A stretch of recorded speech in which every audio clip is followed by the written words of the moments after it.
Let me tell you something you may have forgotten. You were born to do something great, not average, not ordinary, not just enough to get by, but great. Somewhere deep inside you, you've always known this. When you were a child, before the world told you what was realistic, you imagined yourself doing things that made your heart race. You saw yourself as a hero, an inventor, a leader, a creator, a healer, a world changer. You didn't just want to live, you wanted to matter. But over time, life has a way of whispering a different story.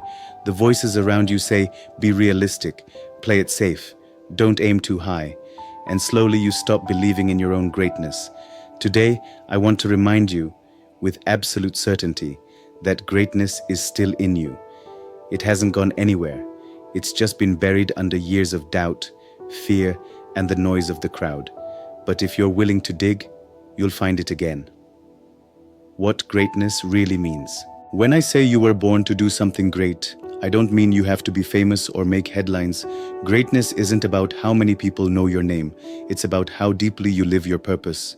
Greatness could mean starting a business that changes your community. It could mean raising children who grow up kind and courageous. It could mean using your voice to speak truth when it's unpopular. It could mean creating art, building bridges, healing people, or solving problems others are too afraid to face.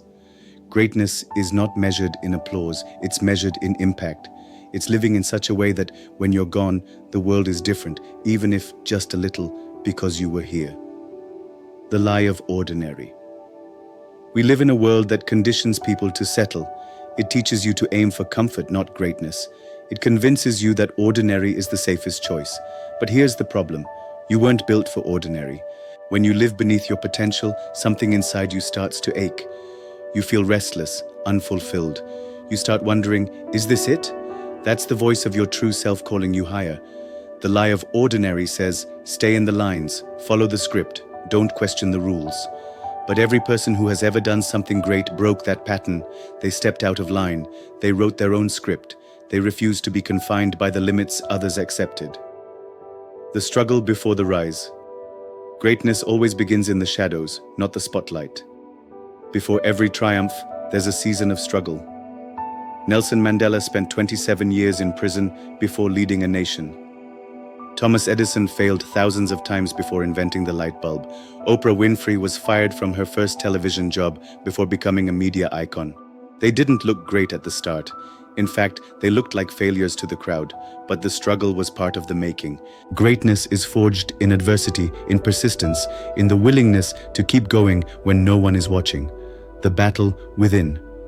The biggest obstacle to your greatness is not the economy, your boss, your background, or your lack of resources. It's the voice inside you that says, I can't. This voice is fear in disguise. It says, I'm not smart enough. It's too late for me. I don't have what it takes. But here's the truth.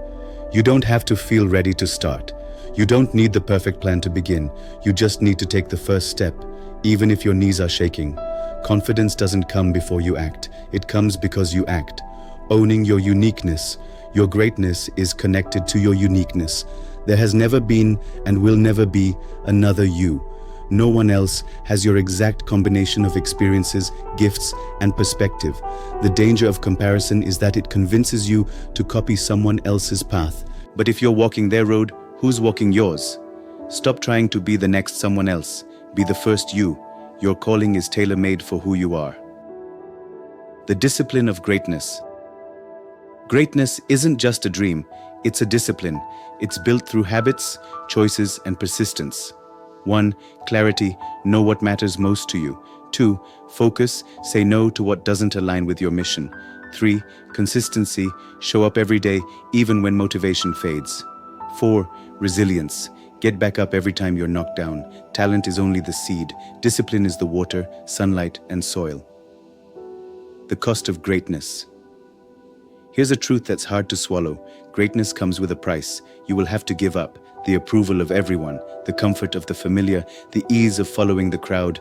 You will face loneliness. You will face doubt. You will face moments where quitting seems easier. But the cost of greatness is still less than the cost of regret. The ripple effect. When you step into your greatness, it's not just about you. Your courage gives others permission to be courageous. Your success opens doors for others. Your life becomes a ripple that touches people you may never meet. A teacher inspires a student. That student grows up to invent something that saves lives. Those lives go on to touch countless others. You may never see the full impact, but it's there, starting where you are. You don't have to wait for the perfect moment to step into your greatness. You don't need more degrees, more money, or more connections before you start. Start with what you have, where you are. The path becomes clear as you walk it. Every great journey begins with a single step, not a giant leap, a step. Your time is now. You've waited long enough. The perfect time is a myth. The right time is now. Every day you delay is a day you'll wish you had back. Every excuse you make is time stolen from your destiny. Stop waiting for permission. You were already chosen the day you were born. The call to action. You were born to do something great, not next year, not when life gets easier. Now, step out, take the risk, make the move, do the work. Because the world doesn't just need more people, it needs more people living their greatness. And you, my friend, are one of them.